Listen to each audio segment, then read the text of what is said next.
Is there any religion other than Islam that truly preserves the honor of humanity and explicitly commands all human values by unfolding them in their fullness?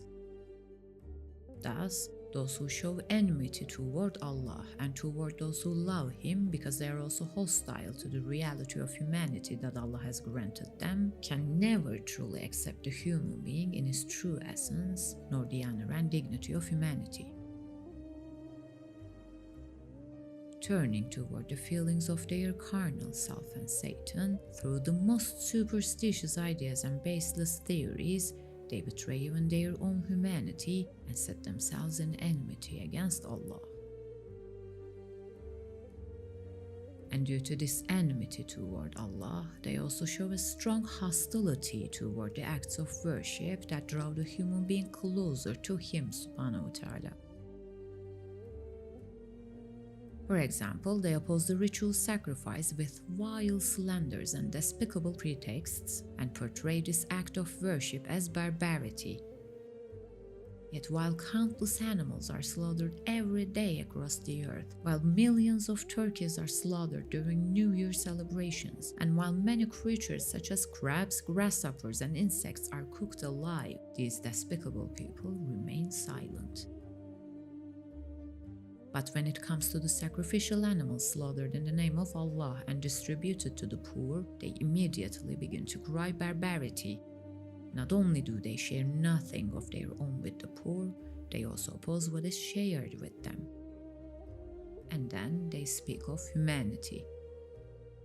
Nothing but cold lies and outright deceit. In its true essence, the sacrifice is an expression of submission to Allah, of returning to Him what already belongs to Him. It is to offer up the transient to the everlasting, to sacrifice the fleeting for the eternal.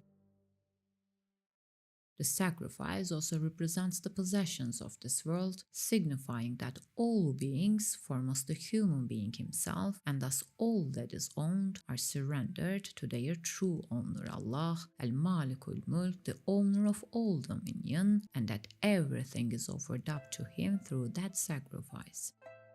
Can what belongs to Allah be withheld from Him? Indeed, what would you say to someone who withholds your own property from you? In addition to this, the sacrifice signifies the severing and casting away together with the slaughtered animal of a person's attachments and feelings toward this world and all the existence that is transient, beginning with his own self, to which he is inwardly, almost worshipfully bound.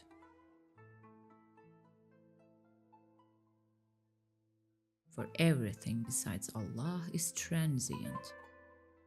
As for transient existence, it must be offered up to Allah with tremendous devotion. Thus, through that slaughtered sacrifice, everything other than Allah is, in reality, stripped of any claim to divinity and cut off from being worshipped. Just as a shadow turns away from other shadows like itself and returns to its source, so too the human being, together with the sacrifice he slaughters, turns his face away from all transient shadows, beginning with himself, toward the essence of Allah. By surrendering all possessions to their owner, he severs in his heart the attachments which hold no worth in the sight of Allah. He entrusts them to Allah, the owner of those ties as of all things, and purifies his heart from worshipping them. Alongside pointing to all these truths, the ritual sacrifice has also become a means of great good. Today, through these sacrifices, those in need both in Africa and in many impoverished regions of the world benefit greatly and receive substantial aid. Through the ritual sacrifice, the elevation of human values has been ordained. Sharing, mutual help, and solidarity among people have increased. Despite this, those who label this act of worship as barbarity are in fact barbarians themselves. Such a blessed act of worship is the sacrifice that an animal laid down for it would even wish to feel the cut when the blade falls, yet Allah takes that sensation away from that animal. As we said, while millions of animals are slaughtered in daily life and so many living beings are wasted, they never call any of this barbarity. Yet when it comes to the sacrifice slaughtered in the name of Allah and given in charity to the poor, they immediately begin to cry barbarity. This attitude stems from placing their lower selves above Allah. This is what ingratitude and baseness truly are. For what else can be said of those who mistake degradation for elevation, who take humiliation for honor, and who regard dishonor as honor, and treachery as integrity?